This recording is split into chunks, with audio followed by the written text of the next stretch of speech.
warahmatullahi wabarakatuh. Waalaikumsalam. Alhamdulillahirabbil alamin, alhamdulillahilladzi waqafa, wassalatu wassalamu ala nabiyil mustafa wa ala alihi wa ashabihi ahla sidqi wal wafa. Asyhadu an la ilaha illallah wahdahu la syarikalah wa asyhadu anna Muhammadan abduhu wa rasuluhu alladzi la nabiyya wa la rasula ba'da. Alhamdulillah, puji syukur hanya milik Allah, salawat salam semoga dilimpah curah kepada Nabi kita, teladan hidup dan kehidupan kita, uswah dan qudwah kita Nabi Muhammad sallallahu alaihi wasallam. Alhamdulillah, sahabat-sahabat sekalian yang menyimak MK Pagi baik melalui live di MK TV, MK FM, juga melalui semua medsos, lewat Facebook, lewat IG, lewat YouTube dan medsos lainnya. Semoga Allah mengkurniakan di pagi hari ini kekuatan, kesehatan, lahir dan batin, sehingga kita bisa melaksanakan aktivitas kita dalam rangka ibadah kepada Allah Subhanahu wa Ta'ala.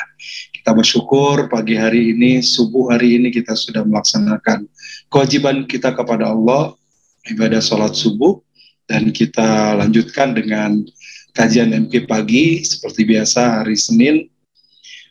Kita membahas, Senin ini biasanya kajian fikih ya. Alhamdulillah, tapi hari ini spesial karena kita kedatangan tamu yang baru datang dari Palestina dan Suriah ya. Alhamdulillah, dengan Pak Eko Sulistyo, juga nanti kita dialog dengan Kang Fabian Andara Pratama dari Gertai Peduli. Alhamdulillah. Baik, sahabat-sahabat sekalian, sebelum kita dialog dengan Pak Eko, sedikit memberikan pengantar. Kita tahu bahwa kalau hari ini libur ya di Indonesia nih, Pak Eko mah nggak ada libur. Hari ini libur, sebenarnya kalender merahnya besok, artinya bertepatan dengan tanggal 27 Rajab, di mana ini adalah ada peristiwa besar yang tidak bisa dipisahkan dari ajaran agama kita ya.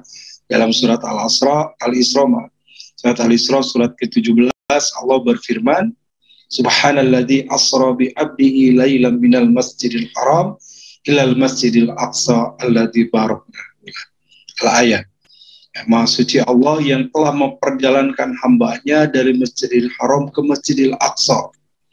Masjidil Aqsa yang diberkahi semuanya. Nah, kita tahu Al-Aqsa ini adalah tanah Islam, Al-Aqsa ini adalah kiblat pertama, dan yang disebut dengan Syam atau area dari Aqsa itu sendiri adalah berkaitan dengan 3 negara kalau saat ini dibaginya ya.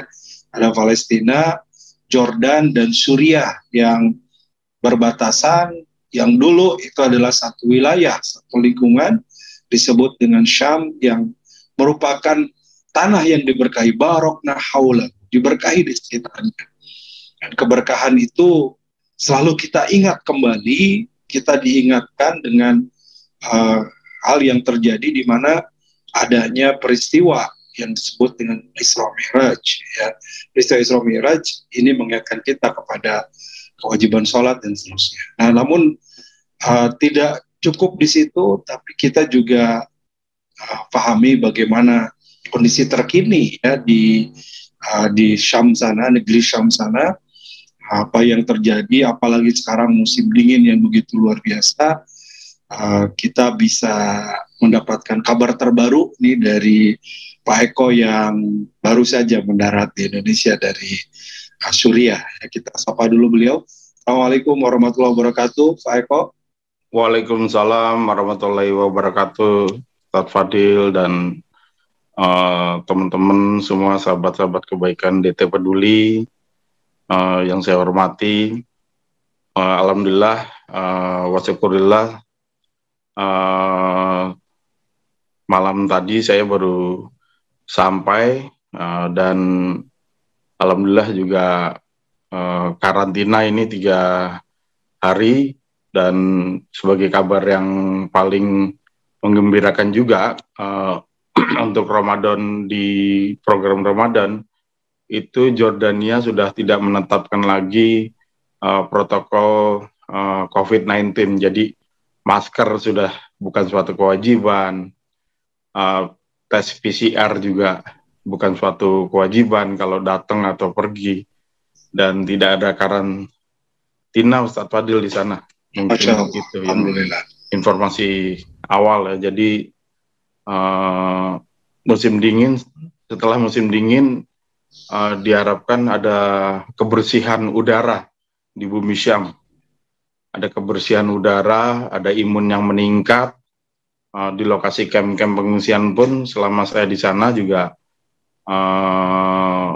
alhamdulillah imun tubuh dari saudara-saudara kita tuh sudah meningkat dengan sendirinya. Jadi pandemi alhamdulillah sana sudah mulai berangsur-angsur sirna. Makanya di beberapa negara di Timur Tengah sudah mulai kendor atau sudah mulai mengurangi protokol pandemi, termasuk Arab Saudi. Begitu, Pak. Alhamdulillah, mudah-mudahan ini kabar baik tentunya ya dari Timur Tengah, dan semoga benar-benar diangkat oleh Allah pandemi ini, jadi dari semua negara-negara Muslim khususnya bisa terbebas dan bisa melaksanakan aktivitas lebih optimal lagi ya. Baik Pak Eko, berkaitan dengan kondisi pengungsi sampai hari ini seperti apa nih? Boleh diceritakan mungkin di Suriah atau Palestina atau juga Jordan. Silakan. Ya, alhamdulillah saya berangkat tanggal 16 Januari 2022 sampai tanggal 27 Februari saya berada di Bumi Syam. Bumi Syam itu adalah kalau dulu sebelum dipecah belah itu ada 4 negara: Libanon, Suriah, Palestina, dan Jordania. Alhamdulillah kemarin saya sempat juga berdiri di atas batas wilayahnya yang mungkin Danau Tiberias ya, yang katanya airnya semakin menyusut. Nah itu saya sempat berada di Libanon sebagian, berada di Suriah sebagian, berada di Palestina sebagian, berada di Jordania sebagian. Jadi berdiri di atas 4 negara. Nah terkait aksi kemanusiaan program musim dingin ekstrim, saya terus terang aja, saya ini Ustadz Mulyadi, saya sempat kena hipotermia itu di hari ke-8. Jadi begitu saya mendarat tanggal 17, kita diharuskan istirahat oleh mitra lokal kita dari Jamiah Islamiyah Al-Qairiyah atau ICCS, Islamic Charity Central for Society, untuk menunggu izin ke camp-camp pengungsian untuk melakukan pendistribusian. Nah, pada saat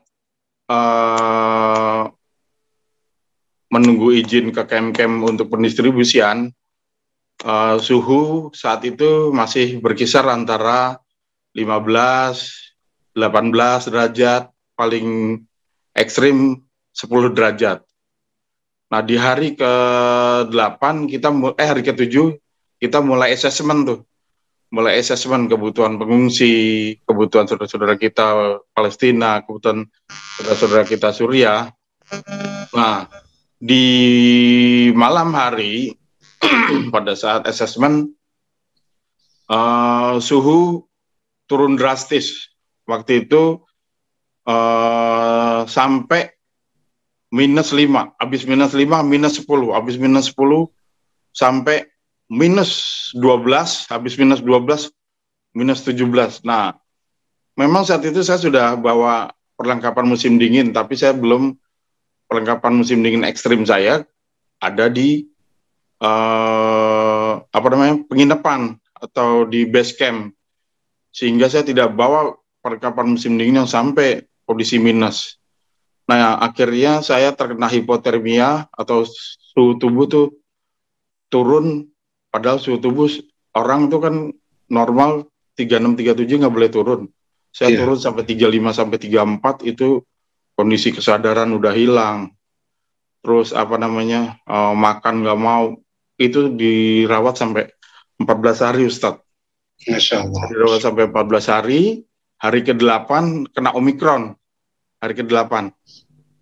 Jadi udah 14 hari ke-8 kena Omikron sampai dirawat sampai hari ke-14, tapi alhamdulillah bisa pulih, suhu kembali normal.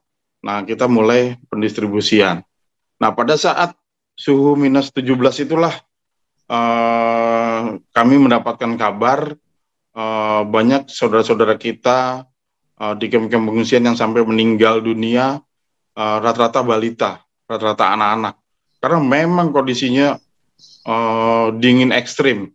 Itu menurut data pemerintah, kondisi hujan salju atau musim dingin ekstrim 5 tahun terburuk yang terjadi di bumi Syam. Karena sebagaimana kita ketahui, kalau di Palestina sebenarnya nggak turun salju. Salju pun kalau turun nggak begitu lebat. Nah, kalau di Jordania serta Suriah itu yang bisa sampai lebat, dan Libanon tuh sampai lebat, itu di 3 negara itu. Nah, 5 tahun belakangan ini, tahun lalu itu hanya 2 hari salju hilang atau namanya mencair gitu. Nah, kemarin itu sampai 7 hari salju tidak mencair, dan itu berada di kem-kem pengungsian Suriah, di rumah-rumah penampungan saudara-saudara kita Palestina. Wah, saya nggak bisa ceritakan waktu saya datang tuh kondisinya, apalagi anak-anak hanya pakai, mohon maaf, sendal jepit, ada yang nyeker juga, jaketnya juga nggak ada, cuman baju-baju tipis ya. Itu sampai kita datang, saya nggak bisa kondisinya benar-benar inilah. Dan beberapa ini informasi tambahan, beberapa negara sudah menghentikan bantuan untuk terutama Palestina ya. Sebagai contoh Bahrain, mobile klinik bergerak yang datang dari satu camp ke camp yang lain yang dimiliki Bahrain dan Darut Tauhid dari Indonesia, itu sekarang yang bergerak hanya alhamdulillah dari Indonesia, dari DT Peduli. Karena Bahrain sudah mengajukan kerjasama dengan Israel, sehingga dia tidak lagi mengirim bantuan ke saudara-saudara kita. Satu itu. Terus kedua, beberapa negara Timur Tengah, ya kayak Uni Emirat Arab, itu juga udah mengurangi bantuan. Dan masyarakat Uni Eropa juga begitu juga. Apalagi United Nations, UN juga begitu. Jadi luar biasa kemarin pendistribusian di musim dingin dengan nilai yang nggak seberapa dari Indonesia, tapi kami coba bagi. Biasanya kita distribusi sampai 1.000 paket, bisa bahan pangan gitu ya, terus selimut segala macam.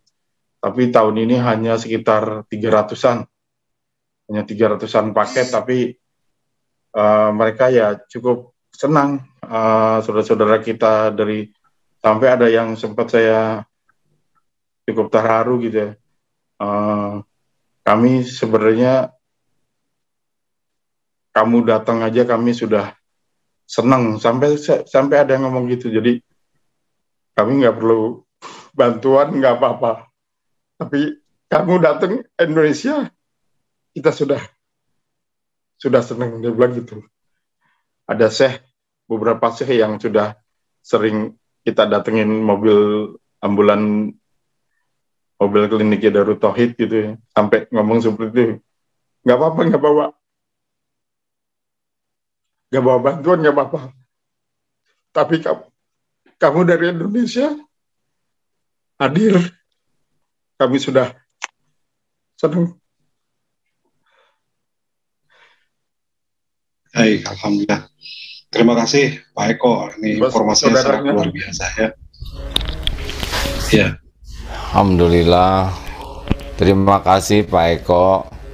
Ustadz punten, Ustadz. Ya, Assalamualaikum warahmatullahi wabarakatuh.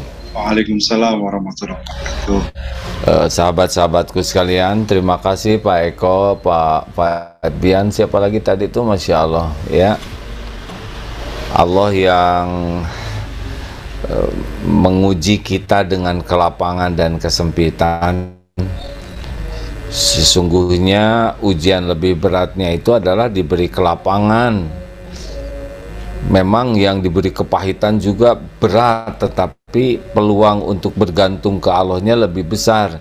Nah, kita peluang lupa ke Allahnya menjadi besar, dan salah satu ciri orang yang diberi kelapangan lulus ujiannya, salah satu cirinya adalah ya, kalau mendengar ada saudara kita yang sulit, langsung terpikir ini, apa nih yang bisa saya lakukan? Ya, seperti takdirnya pagi ini kita mendengar seperti ini, tidak cukup hanya duh kasihan, duh perih, oh duh sengsara, tapi langsung kita mikir, berapa nih tabungan saya yang akan saya berikan?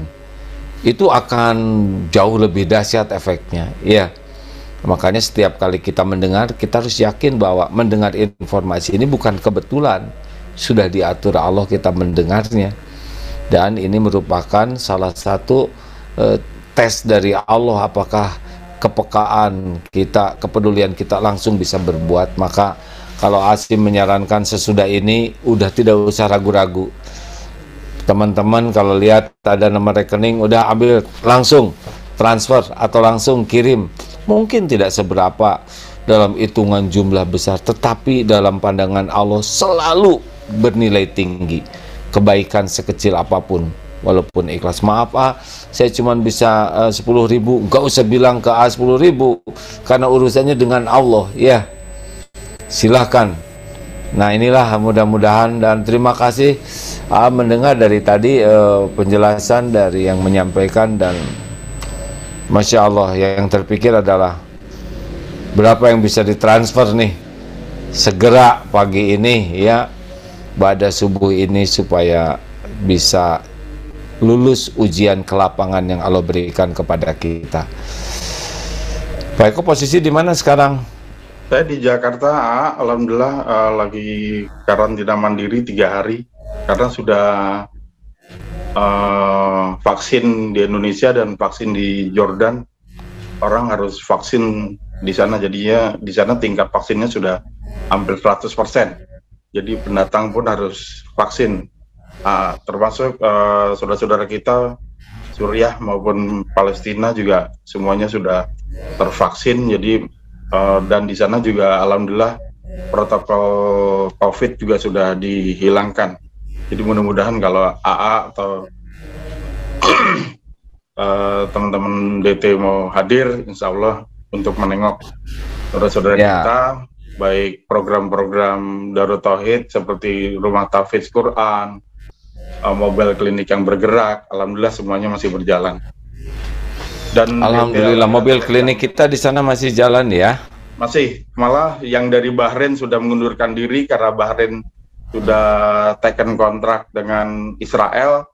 Mereka menghentikan bantuan, justru tinggal mobil klinik Darut Tauhid Peduli yang sampai saat ini masih berjalan. Ya, insya Allah Allah akan nolong lewat jalan apapun, tidak ada satupun yang tidak disaksikan Allah, dan ini ladang amal bagi kita semua. Jangan ragu-ragu sahabatku sekalian, untung kita tidak mendapat takdir kesulitan di sana ya, kita di sini diberi kelapangan, insya Allah.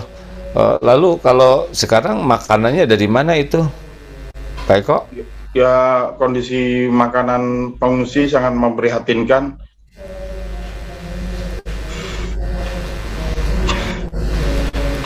Biasanya tiap keluarga kemarin kita kasih 1 paket 1 keluarga, tapi kemarin 1 paket mereka berbagi 4 keluarga.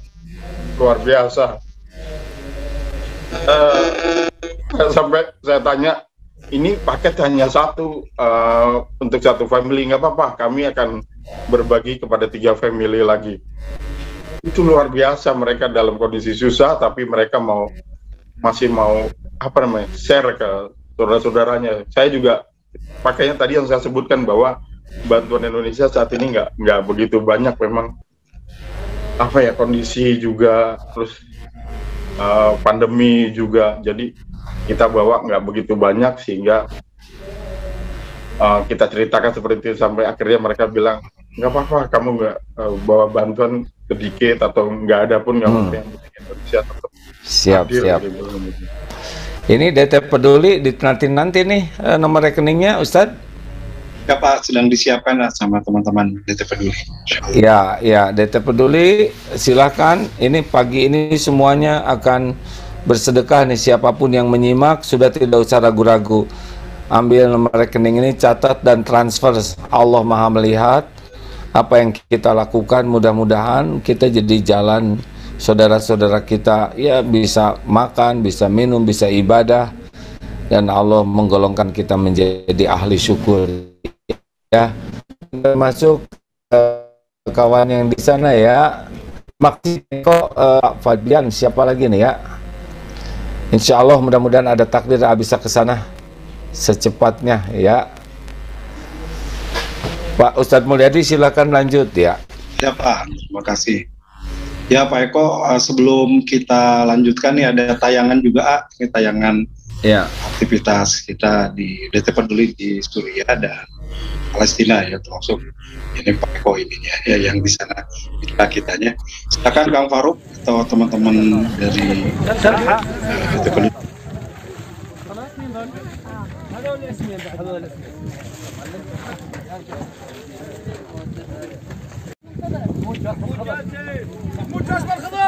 Nah, jadi setiap yang saya ulangi lagi, setiap orang yang menerima barang bantuan di kamp pengungsian Suriah maupun Palestina, dia akan terdata secara tertulis.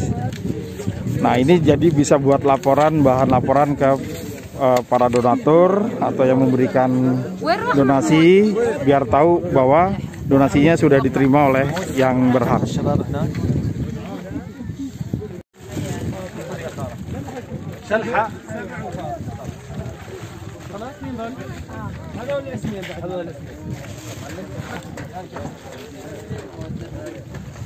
Assalamualaikum warahmatullahi wabarakatuh. Paket bahan bantuan yang sedang dipersiapkan.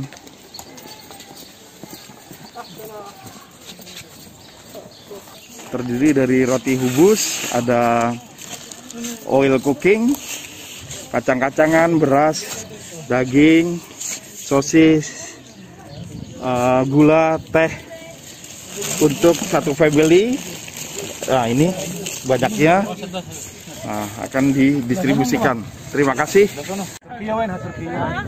Setiap penerima bantuan itu dia harus tanda tangan. Ini saya beri contoh, tanda tangan atau penerima manfaat harus terdata. Jadi yang sudah menerima tidak akan menerima lagi, atau yang belum menerima pasti tercatat. Dan orang yang menerima pasti pengungsi, baik pengungsi Palestina maupun pengungsi Suriah.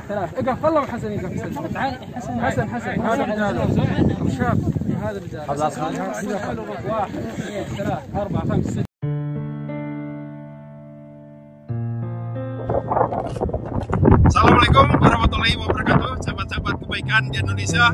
Saat ini saya berada di Kumisam dalam rangka bantuan kemanusiaan program musim dingin ekstrim tahun 2022. Kumisam malam ini kembali diguyur hujan es dan salju, yang mana suhu ekstrim saat ini mencapai minus 17 derajat Celcius.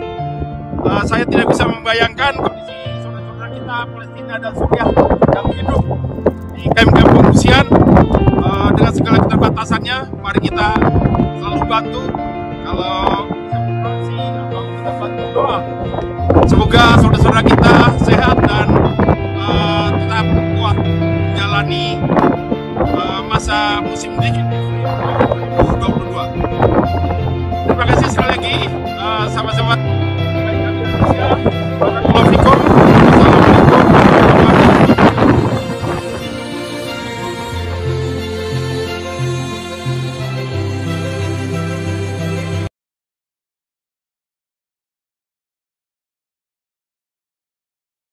Baik, alhamdulillah.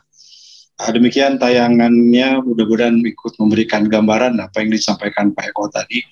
Masya Allah Pak Eko luar biasa ya, terlihat dingin sekali. Di Indonesia 17 derajat itu udah paling dingin ya, di kota Bandung Pak. Di sana minus 17. Minus 17 ya. Ustaz. Betul. Ya. Jadi sekarang kalau terakhir kondisi di sana, sebenarnya apa yang paling dibutuhkan Pak Eko selain tadi makanannya atau? Ya, dengan di stopnya banyak bantuan dari Uni Eropa, terus saudara-saudara kita yang dari Timur Tengah juga menyetop bantuan. Memang bahan pangan yang paling dibutuhkan ya pada saat musim dingin dan perlengkapan musim dingin. Tapi ini perlu diketahui juga ada 3 akses hak yang dicabut dari saudara kita. 1, akses pendidikan. Itu saudara-saudara kita Palestina dan Suriah itu tidak dapat fasilitas pendidikan karena memang hidup di pengungsian. Yang kedua, fasilitas pekerjaan. Orang Palestina dan Suriah yang hidup di kamp-kamp pengungsian itu tidak boleh mendapatkan pekerjaan. Yang ketiga, yaitu akses fasilitas kesehatan. Orang Palestina, orang Suriah yang berada di kamp pengungsian di Jordania itu tidak akan pernah mendapat fasilitas kesehatan, makanya mereka nggak boleh sakit. Kalau sakit ya sulit. Nah, makanya mobile klinik Darut Tauhid Peduli itu sangat mereka butuhkan, karena kemana lagi mereka mau cari akses kesehatan kalau bukan, karena mereka kalau ke rumah sakit udah pasti ditolak karena pengungsi. Nah, jadi mobile klinik itu yang saat ini dibutuhkan, apalagi pasca musim dingin, apalagi mau ke Ramadan, itu pasti pancaroba ya. Kalau di Indonesia namanya pancaroba, perubahan cuaca. Nah, kalau menghadapi menghadapi Ramadan, ya mungkin di Indonesia dengan kelimpahan makanan segala macam, mereka bayangin tuh tadi teman-teman bisa lihat bahan makanan untuk mereka 1 bulan yang dipaket tadi itu untuk 1 bulan 1 keluarga, mereka bagi 4. Bayangkan tuh, jadi 4 family di 1 paket, harusnya 1 family dibagi untuk 4 family. Berarti mereka hanya akan bertahan 1 minggu itu. Aduh, saya nggak bisa bayangkan deh waktu mereka ngomong itu. Tapi ya mereka punya kekuatan ya, mereka punya girohnya, mereka punya keyakinan yang luar biasa lah. Makanya mereka masih bisa bertahan berpuluh-puluh tahun di kamp-kamp pengungsian. Yang perlu diketahui juga, Jordania adalah negara terbesar penampung saudara-saudara kita Palestina, nomor 1, dan penampung terbesar saudara-saudara kita Suriah nomor 2 setelah Turki. Itu Ustadz Mulyadi. Baik, terima kasih Pak Eko atas informasi dan juga penjelasannya langsung ya, karena Pak Eko pelaksana di sana dan bermitra dengan DT Peduli. Masya Allah, semoga sehat-sehat terus Pak Eko, tetap di ini. Saya beralih dulu izin ke Kang Fabian ya Pak Eko ya. Ya, ada Kang Fabian dari DT Peduli Sumatera Barat. Tapi sebelumnya tadi ini yang sudah banyak yang bertanya, boleh dicatat ya sahabat-sahabat sekalian, untuk rekening Peduli Palestina ini. Mungkin kalau yang di Zoom bisa dibuka di chat, ini yang di medsos lain, di YouTube, di IG dan sebagainya. Nomor rekeningnya BSI ya, Bank Syariah Indonesia, BSI nomor rekening Peduli Palestina 009 2553 741. Diulang 009 2553 741. Atas nama DT Peduli infak khusus. Infak khusus karena perkhususannya nanti langsung Palestina, jadi tidak tertukar, tidak tercampur dengan infak yang lainnya yang lebih umum begitu.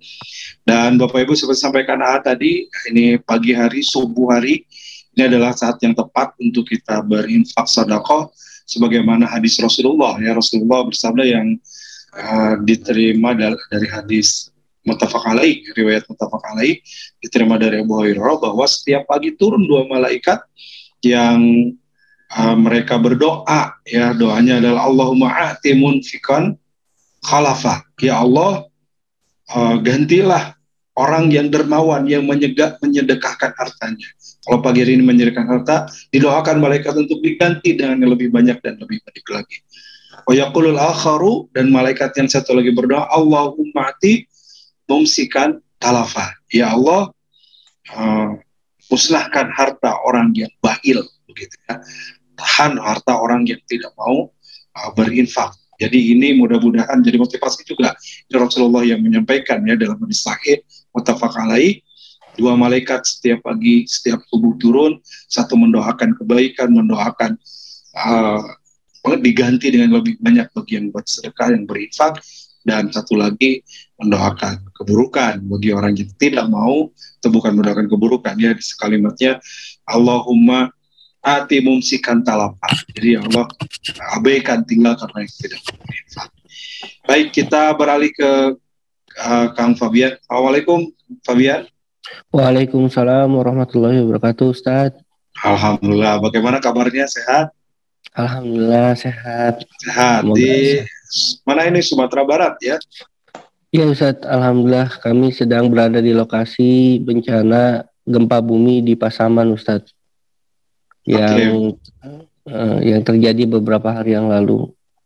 Baik, boleh diceritakan kondisi sekarang seperti apa nih Kang Fabian di Pasaman, Sumatera Barat? Siap, bismillah, rabbi shrahli sadri wa yassir li amri wahlul 'uqdatam min lisani yafqahu qawli. Alhamdulillah, terima kasih Ustadz Mulyadi untuk kesempatannya, dan mudah-mudahan kita semua senantiasa diberikan kesehatan oleh Allah Subhanahu wa taala. Amin ya Allah rabbal alamin. Izin menginformasikan untuk lokasi kejadian ya. Alhamdulillah untuk saat ini banyak lembaga-lembaga yang sudah hadir untuk membantu saudara-saudara kita yang terdampak bencana di Pasaman ya.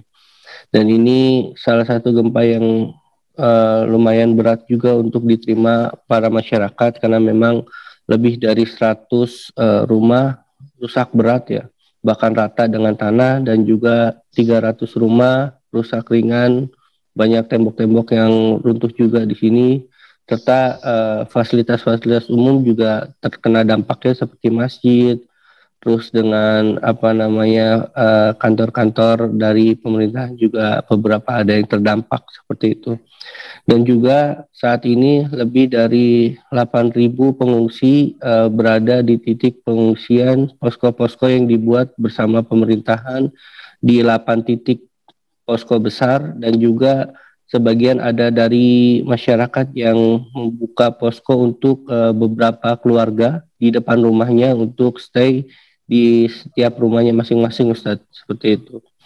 Jadi ada beberapa yang memang sudah dialihkan ke posko besar gitu ya, posko induk, terus juga masih ada juga yang ada di depan rumah mereka buka tenda yang terbuat dari terpal. Nah inilah yang mengakibatkan di hari kemarin ya, banyak dari anak-anak dan juga orang tua yang dapat kesehatannya menurun, Ustadz, karena memang mereka hanya tidur di atap terpal ya, dan juga alas seadanya, sehingga ini membuat mereka kesehatannya terganggu juga gitu.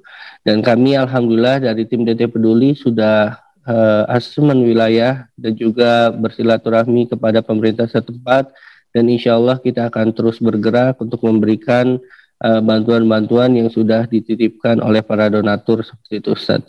Dan kemarin juga kita sudah berkoordinasi dengan tim medis ya, yang memang hari kemarin untuk yang bertambah sakitnya itu ada sekitar 90 orang, Ustaz. Itu, dan beberapa dilarikan ke rumah sakit untuk mendapatkan perawatan lebih lanjut seperti itu.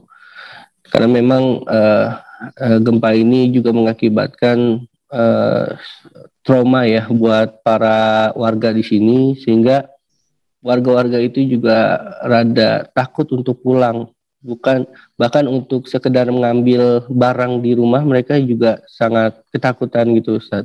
Maka insya Allah DT Peduli juga akan berikhtiar untuk memberikan trauma healing kepada para pengungsi di posko-posko besar, bekerja sama dengan para lembaga-lembaga yang memang sudah hadir di sini, dan mudah-mudahan ini bisa membantu para masyarakat yang memang terdampak di sini Ustadz. Seperti itu Ustadz. Baik, terima kasih Kang Fabian informasinya. Sahabat-sahabat sekalian, selain tadi info dari Pak Eko ya, dari Suriah, Jordan, pengungsi Suriah Palestina di Jordan, ini juga kita tahu beberapa hari yang lalu di negeri kita ada gempa, jadi ini reportasenya sekalian ya, selain dari Jordan tadi dari Sumatera Barat. Yang Fabian terima kasih. Sebenarnya kalau korban jiwa sendiri data yang terhimpun ada berapa, Kang Fabian? Ya Ustadz, kalau untuk korban jiwa dari data yang memang masih kita terus kumpulkan, itu saat ini yang real ada 3 orang yang meninggal. Tapi di beberapa perbincangan dengan warga ini sudah lebih dari 3 orang yang meninggal gitu Ustadz. Iya, iya. Jadi ini tadi yang dirawat di atas sampai 90-an tadi ya?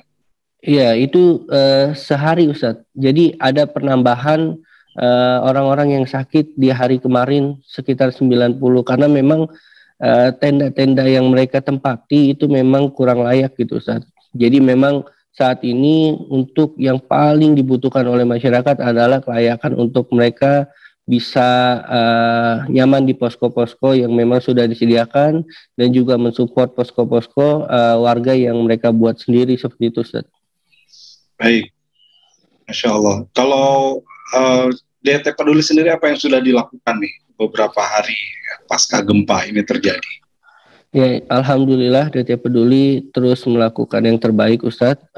Kami terus berkoordinasi dengan sahabat-sahabat lembaga-lembaga yang memang sudah turun terlebih dahulu daripada kami, dan juga kami juga berikhtiar untuk bekerja sama dengan pemerintahan sehingga bantuan yang kami kirimkan tidak tumpang tindih Ustaz. Ada karena memang beberapa hari yang lalu ada memang daerah yang memang belum tersentuh sama sekali Ustaz. Jadi kami berikhtiar agar bantuan yang kita berikan ini bisa merata Ustaz. Semua orang yang terdampak itu bisa mendapatkan bantuan sesuai porsinya masing-masing gitu Ustaz. Karena memang dampaknya berbeda-beda Ustaz. Kalau di kami di Nagari Kanjai namanya Ustaz. Nagari Kanjai ini ada 4 jorong, dan ada 4 jorong yang memang 90% ini terdampak Ustaz.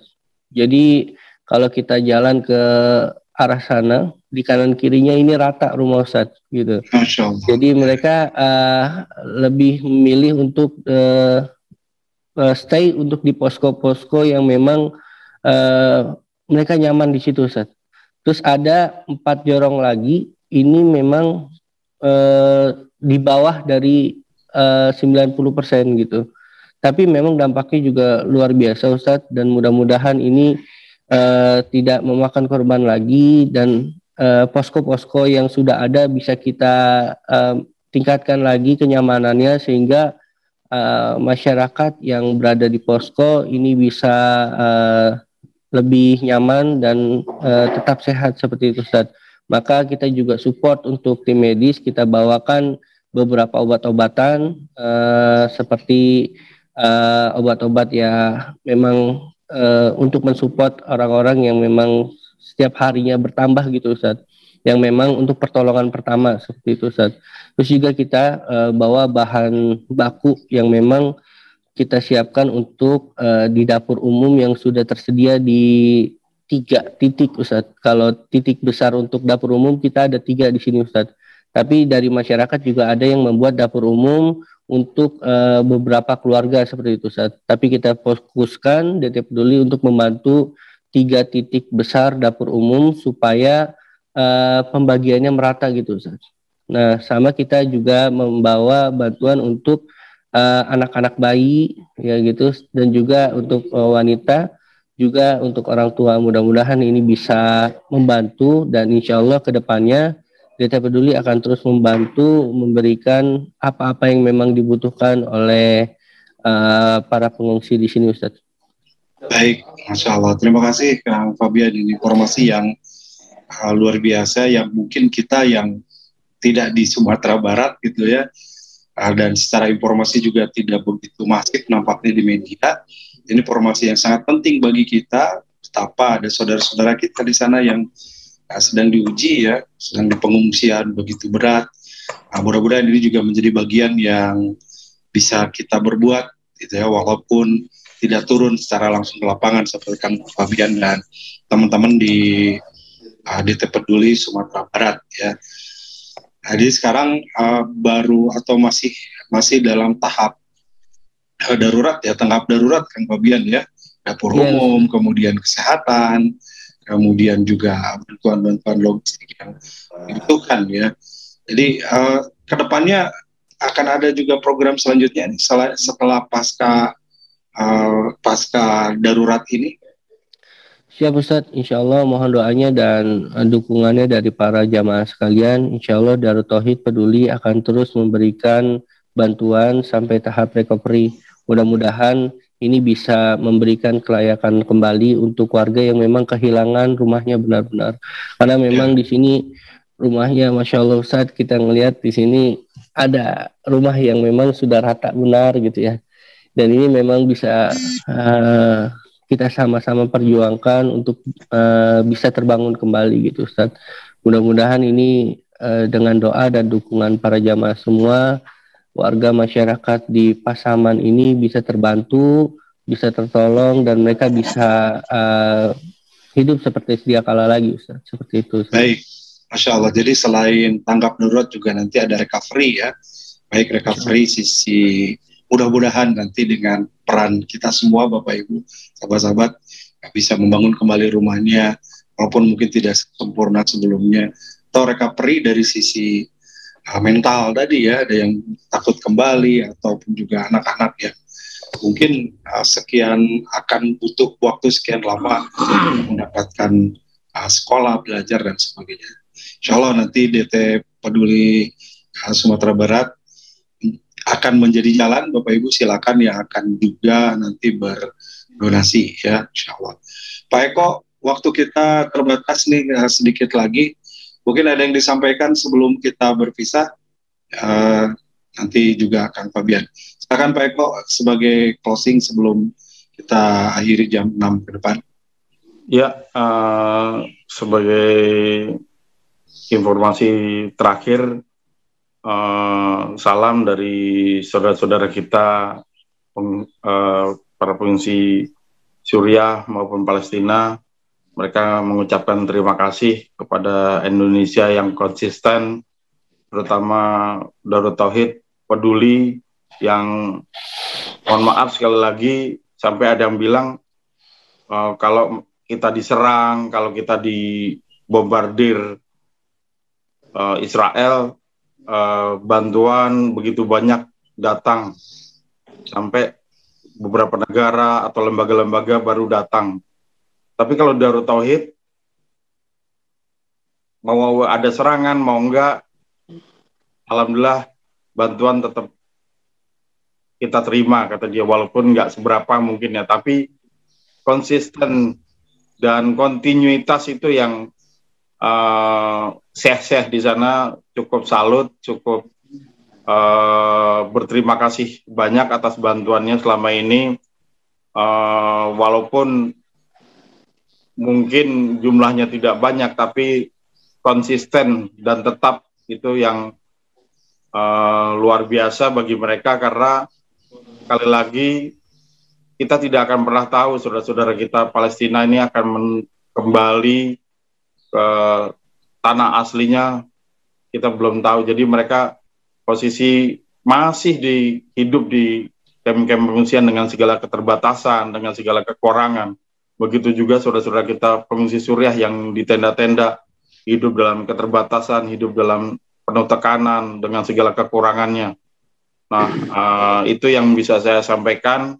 Mereka hidup seperti itu berpuluh-puluh tahun, dan tidak ada kepastian akan sampai kapan mereka akan kembali dan memperoleh kemerdekaan. Itu aja yang bisa saya sampaikan. Mudah-mudahan kita tetap continue dan bisa tetap membantu saudara-saudara kita Palestina dan Suriah untuk mendapatkan hak-hak mereka, hak-hak atas kemerdekaan, hak-hak atas kebahagiaan, hak-hak atas pendidikan dan kesehatan yang mereka idam-idamkan. Itu saja yang bisa saya sampaikan. Salam hangat dari saudara-saudara kita di sana. Semoga Ramadan tahun ini kita bisa mengunjungi kembali dan berbuat banyak untuk saudara-saudara kita, mengingat hidup mereka semakin sulit karena memang banyak bantuan yang di stop oleh beberapa negara di Uni Eropa, di Timur Tengah terhadap saudara-saudara kita Palestina. Sekali lagi terima kasih. Barakallahu fikum. Wassalamualaikum warahmatullahi wabarakatuh. Waalaikumsalam warahmatullahi wabarakatuh. Terima kasih Pak Eko, Masya Allah. Selamat bertugas kembali dan menyempurnakan karantinanya gitu. Terus sampai di Indonesia, semoga menjadi amal soleh yang luar biasa. Pak Eko berjuang ya, bersinergi dengan DT Peduli untuk program Palestina ini. Sahabat-sahabat, mohon izin untuk yang rekening tadi ya, kalau yang agak kesulitan tadi BSI ada kesalahan nomor, mohon jadi diinformasikan tidak ada nolnya di depan sekarang karena sudah berganti BSI ya. Jadi 925537410 rekening Peduli Palestina ya. Nah itu untuk Palestina sekali lagi, atau mungkin sahabat-sahabat lebih mudah juga bisa menghubungi atau langsung membuka website DT Peduli. Insya Allah akan lengkap selain program Palestina, program-program yang lainnya di DT Peduli, program kemanusiaan, program kesehatan, pendidikan, dan sebagainya. Terima kasih Pak Eko sekali lagi. Terima kasih. Saya beralih ke Kang Fabian. Kang Fabian, mungkin ada pesan terakhir nih karena waktu kita hanya 2 menit lagi sebelum ditutup. Pesan dari Sumatera Barat, silakan. Siap, terima kasih Ustadz Mulyadi. Kami dari Sumatera Barat mohon doa mudah-mudahan gempa ini bisa berlalu ya, karena memang sampai saat ini masih terjadi guncangan-guncangan gitu ya, dan kami masih terus siap siaga di sini untuk memberikan bantuan. Jadi kami mohon doa dan mohon dukungannya, mudah-mudahan apa yang bisa kita bantu di sini, orang-orang yang memang saat ini sedang merasakan kesusahan dimanapun mereka berada, kami bisa menjadi jalan dan kita semua bisa menjadi jalan kebaikan buat mereka semua. Dan informasi untuk update DT Peduli di Sumatera Barat akan terus kami update. Mudah-mudahan ini bisa menjadi informasi yang valid dan kami terus mengumpulkan informasi dengan sebaik-baiknya. Mudah-mudahan ini bisa membantu para jamaah untuk mengetahui kondisi saudara-saudara kita di Sumatera Barat. Terima kasih Ustadz Mulyadi, mungkin itu yang bisa saya sampaikan. Alhamdulillah, terima kasih Kang Fabian. Bapak Ibu sahabat-sahabat, terakhir ya sebelum saya tutup, tadi sudah ada rekening untuk yang Peduli Palestina bagi yang akan berdonasi. Bagaimana untuk Sumatera Barat, silahkan juga bisa ke DT Peduli ya.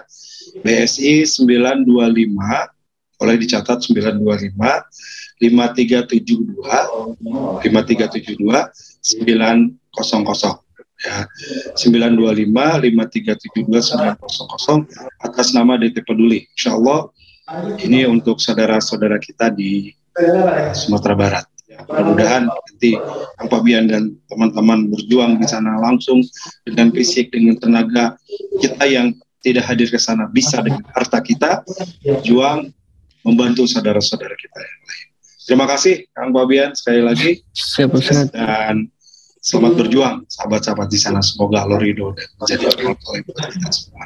Amin ya Allah. Dan sahabat-sahabat sekalian, dan juga para pendengar, para pemirsa dimanapun berada, waktu kita sudah habis. Kita tutup dengan membaca hamdalah, alhamdulillah, rabbil alamin, subhanakallah, bihamdika, wassalamualaikum warahmatullahi wabarakatuh. Waalaikumsalam warahmatullahi wabarakatuh.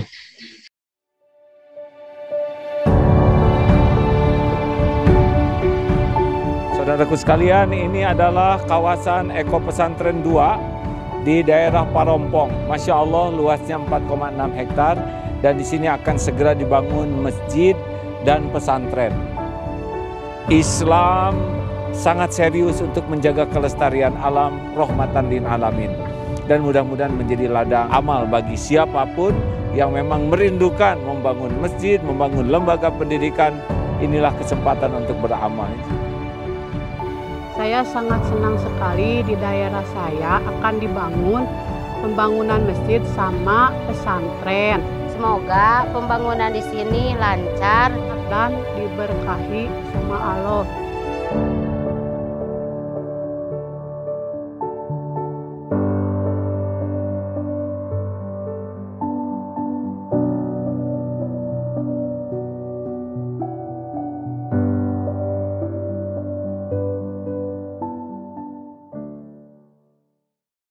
Ketua Yayasan Indonesia Mengaji menyampaikan 65% dari jumlah penduduk Indonesia beragama Islam tidak bisa membaca Al-Quran. Assalamualaikum warahmatullahi wabarakatuh. Data lewat Republika 147,5 juta umat Islam di Indonesia belum bisa membaca Al-Quran atau buta huruf Quran. Departemen Agama mencanangkan minimal 5 juta mushaf diperlukan di Indonesia ini setiap 1 tahun. Dan DT Peduli sebagai tahap awal mencetak 20.000 mushaf untuk diwakafkan kepada masyarakat di pelosok negeri karena banyak masjid yang sudah rusak Qurannya atau tidak punya Quran, dan ini ladang amal bagi kita semua. Ayo sahabat-sahabatku sekalian, kita menjadi orang yang berada di barisan paling awal dalam berwakaf mushaf Al-Quran untuk negeri bersama DT Peduli. Assalamualaikum warahmatullahi wabarakatuh. Berwakaf Al-Quran ke pelosok negeri plus pelatihan membaca Al-Quran. Wakaf Al-Quran plus raih pahala mengalir abadi.